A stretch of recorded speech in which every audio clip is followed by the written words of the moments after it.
விருதுநகர் கல்குறிச்சியில் திமுக இளைஞரணி தென்மண்டல மாநாடானது தற்பொழுது தொடங்கி நடைபெற்று வருகிறது. இதில் முதலமைச்சர் மு.க.ஸ்டாலின் பங்கேற்று தற்பொழுது நடந்து வரும் காட்சிகளை பார்த்து வருகிறோம். அவருக்கு பொதுமக்கள் உற்சாக வரவேற்பு அளித்து வருகின்றனர்.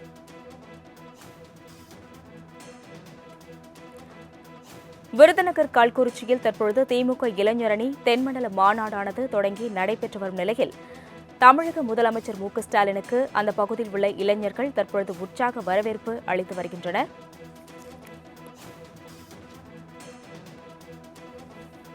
இதற்கு முன்னர் திருவண்ணாமலையில் இளைஞரணி மாநாடு நடைபெற்ற நிலையில் இதனைத் தொடர்ந்து தற்பொழுது விருதுநகர் கல்குறிச்சியில் திமுக இளைஞரணி தென்மண்டல மாநாடானது தற்பொழுது தொடங்கி நடைபெற்றுக் கொண்டிருக்கிறது.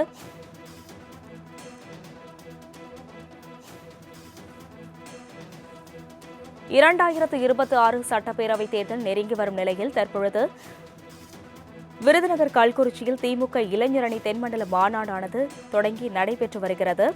தொடர்ந்து ஜூன் மாதமன்று மதுரை பொதுக்குழு உடன்பிறப்பேவா, அதனைத் தொடர்ந்து டிசம்பர் 14 அன்று திருவண்ணாமலையில் வடக்கு மண்டல இளைஞரணி மாநாடு, அதனைத் தொடர்ந்து தஞ்சாவூரில் மகளிரணி மாநாடு, தற்பொழுது விருதுநகர் கல்குறிச்சியில் திமுக இளைஞரணி தென்மண்டல மாநாடானது தொடங்கி நடைபெற்று வருகிறது. மாநாட்டு திடலில் முதலமைச்சருக்கு திமுக தொண்டர்கள் மற்றும் இளைஞர்கள் உற்சாக வரவேற்பினை அளித்துள்ளனர். இதுகுறித்தான கூடுதல் விவரங்களை செய்தியாளர் செலினா வழங்க கேட்கலாம். செலினா, வணக்கம். தற்பொழுது திமுகவின் தென்மண்டல இளைஞரணி மாநாடு தொடங்கி நடைபெற்று வருகிறது. இதன் நோக்கம் என்ன? கூடுதல் விவரங்களை வழங்கலாம். சட்டமன்ற தேர்தலுக்கு இன்னும் சில மாதங்களே இருக்கக்கூடிய நிலையில் திமுக தேர்தல் பணிகளில் வேகம் எடுத்து வருகிறது. அந்த வகையில் தொடர்ந்து திமுக கடந்த 3 மாதங்களாகவே பல்வேறு திட்டங்களை கையில் வைத்து இதற்கு முன்னதாக வடக்கு மண்டல மாநாடு என்பது நடத்த இருந்தது. தற்பொழுது இரண்டாவதாக தென்மண்டல மாநாடு என்பது நடைபெற்று வருகிறது. குறிப்பாக விருதுநகரில் தென்மண்டல மாநாட்டிற்கான பணிகள் என்பது மேற்கொள்ளப்பட்டு தற்பொழுது தொடங்கியிருக்கிறது. இந்த மாநாட்டில் கலந்து கொள்வதற்காக தமிழ்நாடு முதலமைச்சர் மு.க.ஸ்டாலின் இந்த மாநாடு மேடைக்கு வருகை தந்திருக்கக்கூடிய காட்சிகளை பார்த்து வருகிறோம். இந்த மாநாட்டில் விருதுநகர், மதுரை, திருநெல்வேலி, கன்னியாகுமரி உள்ளிட்ட தென் மாவட்டங்களை சேர்ந்த 1,00,000க்கும் மேற்பட்ட இளைஞரணி நிர்வாகிகள் பங்கேற்க இருப்பதாக தெரிவிக்கப்பட்டிருக்கிறது. இதற்கு முன்பு டிசம்பர் 14ஆம் தேதி 28 திமுக மாவட்டங்களை சேர்ந்த 31 தொகுதிகளை சார்ந்த வடக்கு மண்டல மாநாடு என்பது நடைபெற்றிருந்தது. குறிப்பாக தென்மண்டல மாநாட்டை பொறுத்தவரையிலும் தென்மண்டலத்தில் இருக்கக்கூடிய நிர்வாகிகள், மாவட்ட, நகர, ஒன்றிய, பகுதி பேரூராட்சி கழக நிர்வாகிகள் அனைவரும் கலந்து கொண்டு இருக்கிறார்கள். அதே போல நிர்வாகிகள் சந்திப்பு என்பது ஒவ்வொரு முறையும் நடைபெறும் பொழுது இளைஞர்களுக்கு அடுத்து வரக்கூடிய சட்டமன்ற தேர்தலில் இளைஞர்கள் இருக்கக்கூடிய நிர்வாகிகளுக்கு இந்த தேர்தல் பணிகள் தொடர்பாகவும் அதே போல பூத் கமிட்டி பணிகளை விரிவுபடுத்துவது தொடர்பாகவும் பல்வேறு ஆலோசனைகளும் கூட வழங்கப்பட்டு வருகிறது.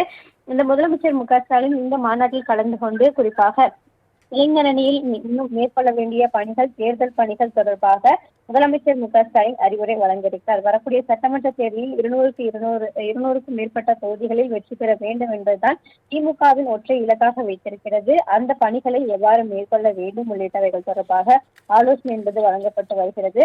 இளைஞரணியில் இருக்கக்கூடிய நிர்வாகிகளை பொறுத்தவரையிலும் ஏற்கனவே அந்தந்த மாவட்டங்களுக்கு உட்பட்ட பகுதிகளில் நேரடியாக சென்று மேலும் இளைஞரணியில் புதிய நிர்வாகிகளை சேர்க்கக்கூடிய பணிகள் என்பது ஒரு புறம் மேற்கொள்ளப்பட்டு வருகிறது. அந்த பணிகள் தற்போது எவ்வாறு இருக்கிறது, ஒவ்வொரு மண்டலத்துக்கு உட்பட்ட நிர்வாகிகள் எத்தனை இளைஞர் அணி சார்ந்த நிர்வாகிகளை புதிதாக இணைத்திருக்கிறார்கள் என்பது தொடர்பாகவும் இந்த மாநாட்டின் மூலமாக முதலமைச்சர் கேட்டறியிருப்பதாகவும் தெரிவிக்கப்பட்டிருக்கிறது. இந்த மாநாட்டிற்காக சுமார் 100 ஏக்கர் பரப்பளவில் பிரம்மாண்ட பந்தல் மற்றும் மேடை அமைக்கப்பட்டு இந்த மாநாட்டிற்கான அந்த பணிகள் என்பது நடைபெற்றிருந்தது. மாநாட்டுக்கு வரக்கூடிய அனைவருக்குமே உணவு உள்ளிட்டவைகள், அடிப்படை வசதிகள் அனைத்தும் தயார் நிலையில் செய்யப்பட்டு அவர்களுக்கான அனைத்து ஏற்பாடுகளும் செய்யப்பட்டிருந்தது. இந்த நிலையில் இந்த மாநாடு என்பது தற்பொழுது தொடங்கி இருக்கிறது. முதலமைச்சர் மு.க.ஸ்டாலின் இளைஞரணி நிர்வாகிகளுக்கு முக்கிய அறிவுரைகளும் வழங்க இருப்பதாகவும் தெரிவிக்கப்பட்டிருக்கிறது. சட்டமன்ற தேர்தல் நெருங்கி வர இருக்கக்கூடிய நிலையில் ஒருபுறம் இளைஞரணியை சார்ந்த நிர்வாகிகளுக்கான அந்த மாநாடு நடைபெற்று வருகிறது. அதே போல மகளிர் அணியை சார்ந்த மாநாடும் புறம் நடைபெற்று வருகிறது. அணிகளாக திரண்டு இது போன்ற மாநாடு, அதே போல நிர்வாகிகள் சந்திப்பு என்பதும் தொடர்ச்சியாக நடத்தப்பட்டு வருகிறது.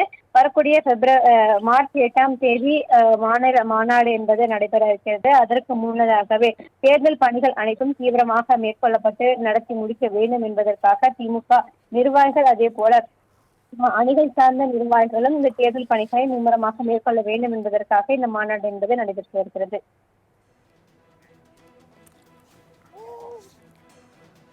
செலினா, இந்த மாநாட்டில் ஏதாவது முக்கிய அறிவிப்புகள் வெளியிட வாய்ப்புகள் இருக்கா?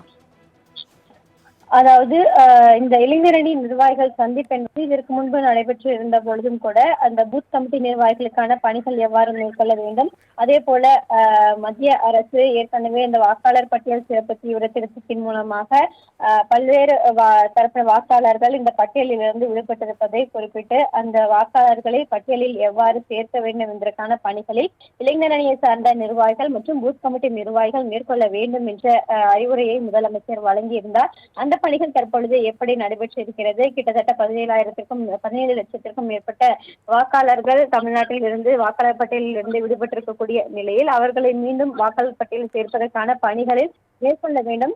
சட்டமன்ற தேர்தலுக்கு இன்னும் சில மாதங்கள் இருக்கக்கூடிய நிலையில் அந்த பணிகள் தற்பொழுது எவ்வாறு நடைபெற்று வருகிறது? நிர்வாகிகள் பொதுமக்களை சந்திக்கும் பொழுது ஏற்கனவே தமிழக அரசின் சார்ந்த திட்டங்கள் அனைத்தும் அவர்களுக்கு கொண்டு சேர்க்கும் வகையிலும், அதே போல அனைத்து திட்டங்களும் பொதுமக்களுக்கு சேரும் வகையிலும் பொதுமக்கள் விரிவுரை வழங்க வேண்டும் என்று முதலமைச்சர் அறிவுரை வழங்கியிருந்தார். அதன்படி அந்த பணிகள் அனைத்தும் தற்பொழுது எவ்வாறு நடைபெற்று வருகிறது என்பது தொடர்பாக முதலமைச்சர் கேட்டறிய இருக்கிறார். மேலும் சட்டமன்ற தேர்தலுக்கு இளைஞரணி நிர்வாகிகளுக்கு முக்கிய அறிவுரைகளும் முதலமைச்சர் வழங்க இருப்பதாக தெரிவிக்கப்பட்டிருக்கிறது. தேர்தலில் எந்த கலகலப்பும் இல்லாமலும் அனைத்து நிர்வாகிகளும் ஒன்றிணைந்து தேர்தலில் பணியாற்ற வேண்டும்.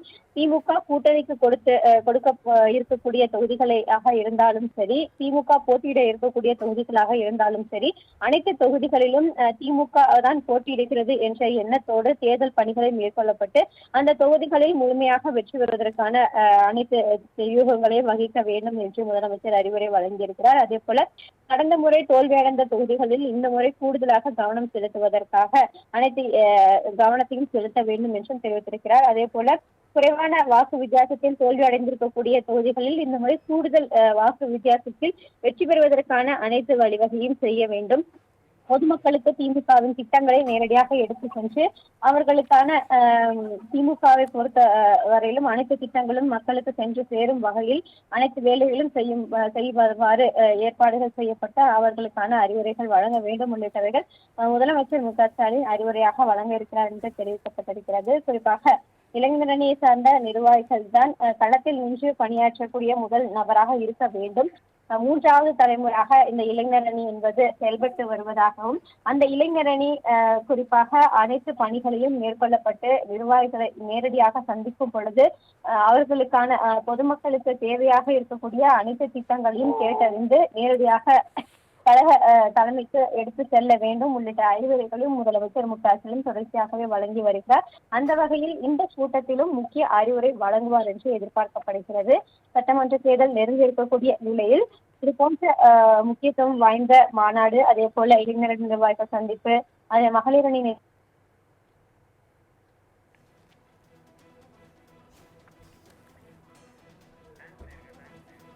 விவரங்களுக்கு நன்றி செலினா.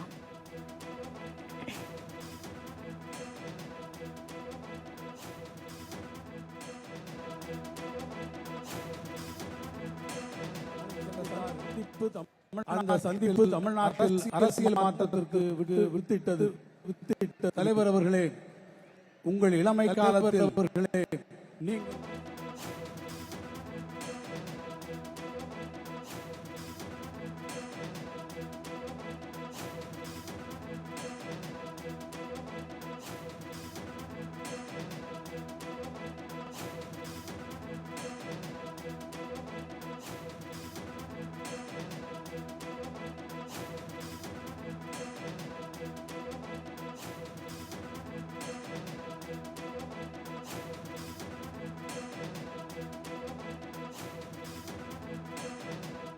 தமிழ்நாட்டினுடைய தலையெழுத்தை மாற்றி காட்டக்கூடிய ஒன்றாக, வரலாற்று இடம்பெறக்கூடிய ஒன்றாக இருக்கும் என்பதை மாத்திரம் நான் எடுத்துச் சொல்லி இந்த மாபெரும் நிகழ்வினை நடத்துவதற்கு எங்களுக்கு வாய்ப்பு வழங்கியிருக்கக்கூடிய கழகத்தினுடைய தலைவர் அவர்களுக்கும் நம்முடைய இளைஞர்